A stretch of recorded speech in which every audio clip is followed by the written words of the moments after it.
Welcome back. So this past season, there were three teams who finished with below 60 points, and all of them were in the West. So if the West is going to shed this reputation for being the weaker of the two conferences, the teams at the bottom need to get better, right? Because out East, you might be able to make an argument for Columbus being last in the Metro. You might be able to make an argument for various teams being last in the Atlantic, but no matter who you're talking about, these three are going to be seen as the teams that, at least to start the season, will be favored to finish at or near the bottom of the standings. So, I've got San Jose, Chicago, Anaheim. San Jose had the least amount of points, Chicago the second least, and Anaheim had the best season of the three of them, although Anaheim's expectations, I think, were a little bit higher than what they reached this past season.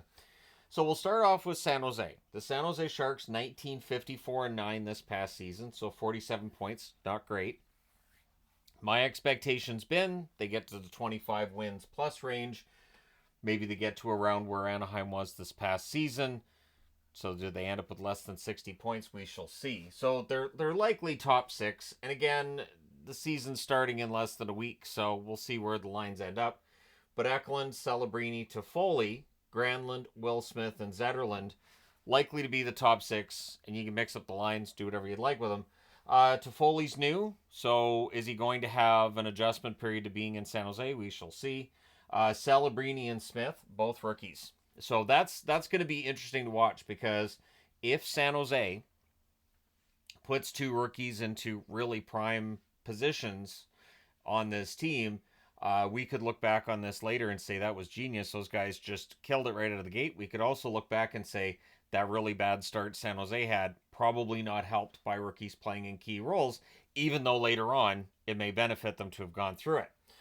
Their top four on the blue line, you got Ferraro, Ceci, Wallman, Ruda, very likely being that top four. Is it better than it was this past season? Yes. It is still not a great blue line that they have there. And then in that, Vanacek and Blackwood as a tandem should be fine for what San Jose is right now. But the expectation is we're going to probably see a lot more losing from San Jose before the winning starts. Also, I've mentioned Logan Couture, depending on how many games he gets into and when he starts playing. Vlasic can play a little bit more than your standard bottom pairing defenseman, but that's probably where he ends up. And Askarov. The big wild card in this could very well be Askarov.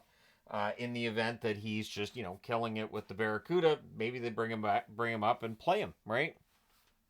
And it's definitely a question worthy of asking.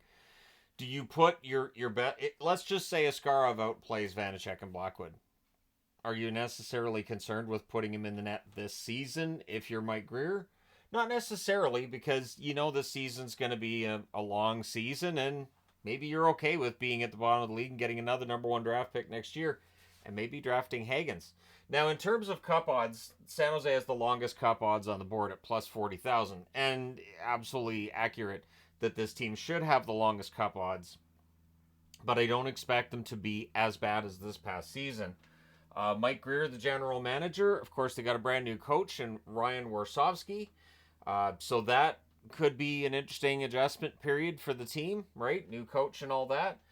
In terms of cap space, if you're looking at San Jose's ability to bring in veteran players, it's there. They have approximately $10.1 million in cap space, according to Puckpedia. The last time that San Jose made the playoffs was 2019. It's been a while, and it's been a while for all three of these teams. So these are three fan bases that are probably getting kind of tired of missing the playoffs. I think San Jose fans understand, though, that the worst of it should be behind them. But I said that with Anaheim, too, a couple of years ago, and it didn't necessarily get a lot better this past season. So we'll see how things go for the Sharks. Let me know your thoughts. How much better do you think the Sharks are going to get? Now, Chicago, according to the odds makers, should be the best of the three teams. Chicago this past season was 23, 53, and 6, so they had 52 points. Now, it's an interesting top six because a lot has changed in Chicago. So you've added Teravainen, you've added Bertuzzi, if you have them on both sides of Bedard. All of a sudden, you have a legitimate first line. Teravainen coming out of Carolina. Bertuzzi, he's bounced around a little bit. Detroit, Boston, Toronto. Now Chicago, but Bertuzzi can produce, so Bedard's numbers should go up, right? That would leave a second line of Hall, Kurashev, and maybe Mikheyev. And again, that's a decent line. And for Mikheyev, he had one of the most snake bit seasons I've seen in a while in Vancouver this past season. So maybe a change of scenery works out for him. Hall being healthy should help. And Kurashev had some decent numbers. And so we'll see if he can play a role there. On the blue line, they've added Alec Martinez. With Martinez, you're getting a lot of shot blocks. The one question mark I have with Martinez is how many games is he going to play for them, right? You got Seth Jones, you got Alex Vlasic, not to be confused with Mark-Edouard Vlasic over here, and you've got TJ Brody.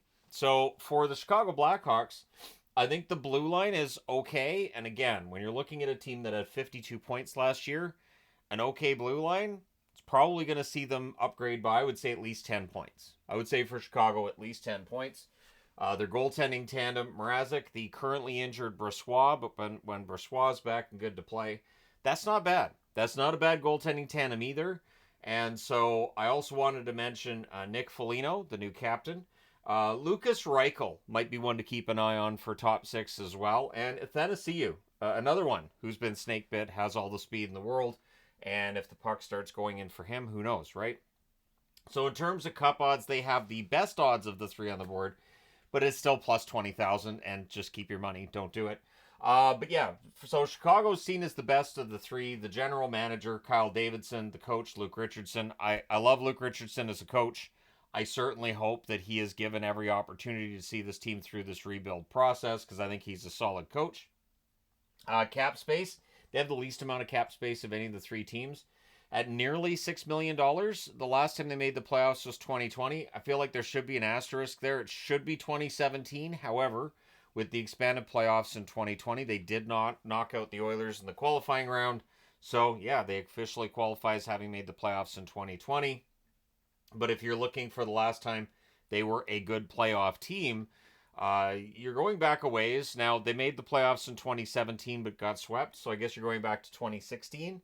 So it's been a while. It's been a while for Chicago, and we'll see if this year we see an improvement. Again, I would think probably about a 10-point improvement here, but a 10-point improvement here as well. And again, it should make the West at least a little bit more difficult for teams at the top and for teams above the playoff line. Basically, if your team guaranteed 2 points every time you play against them, there are some teams that didn't. Obviously, when you have 19 wins, 23 wins, and then 27, there are some teams that'll have some struggles here and there. But in general, this has been an automatic 2 points. I think it'll be a little less automatic. And then there's Anaheim. Does Anaheim have a chance to be an actual good team this year? I think there's that potential, but again, there's a lot of young players, and so it's a matter of how that all comes together, right? So they had 59 points, record of 27, 50, and 5 this past season. Zegras, McTavish, Terry, if that's your top line. Trevor Zegras needs to have that puck start going in the net. I don't care if he's got to do Michigans every night. I don't care if he's got to flip it over the net for those pretty assists and all that. But, yeah, Zegras needs to produce. And then you got Gauthier, Carlson, and Killorn potentially as the second line. It's a pretty young group altogether. And again, sometimes it works. A lot of the time, these players need some more experience before they're really ready to win.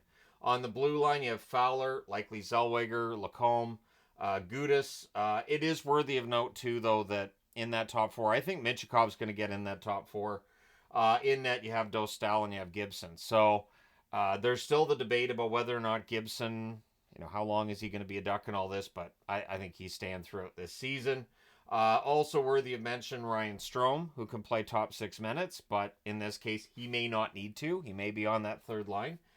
Frank Vatrano, who had a very good season last year, but it did feel like a career year. So I'm not going to argue against the numbers. And in terms of these lines, I just pulled them off. I think it was Daily Faceoff I pulled them off of, because at this point in time, the lines can change a lot, right? So that's why I've got the plus and the also on the board.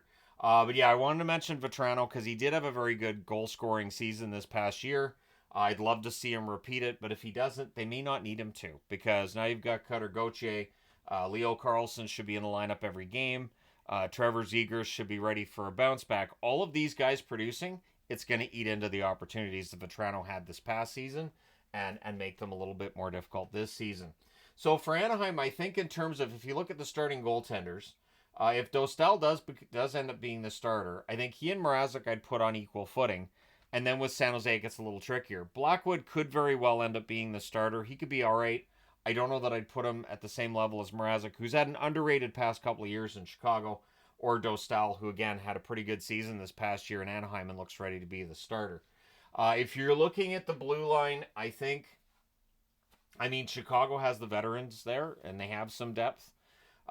They were able to send down Korchinski because of the additions they've made on the blue line, which may very well help Korchinski's development. Maybe we see him later in the season too. So it feels like the Chicago Blackhawks have enough veterans to push towards, not necessarily, I don't want to say a playoff spot, but at least push towards getting out of this top three and moving up past at least a few teams in the overall standings. I do feel like Bedard's ready to break out, and he should have the line mates to do so. None of them are going to make the playoffs, I don't think. But let me know your thoughts. Which of these three teams do you think, nope, they're going to have a miserable season, it's going to be awful? Or do you think all three of them improve? Because I'm hoping Anaheim improves, because in the event that I'm going down to Anaheim in February, it could happen. It could happen. I'm just saying it absolutely could happen in the event that we go down to Anaheim in February. It'd be nice to see Anaheim near a playoff spot. That would be kind of fun. To have games that mean something for the Ducks later in the season. So we shall see. But let me know your thoughts in the comment section below, as always. I'm wearing Rockford because I do feel like Chicago, of the three on the board, is probably going to finish the highest in the standings. But let me know your thoughts. Even if it's just, nope, they're all going to be just as bad as last year. It's going to be another absolutely miserable season. I don't see how that's going to happen. Doesn't mean it won't, but I don't see how it happens. But let me know your thoughts. Hit like and subscribe in the event you've not done so already. Thank you guys so much for all your support. I will talk to you again soon.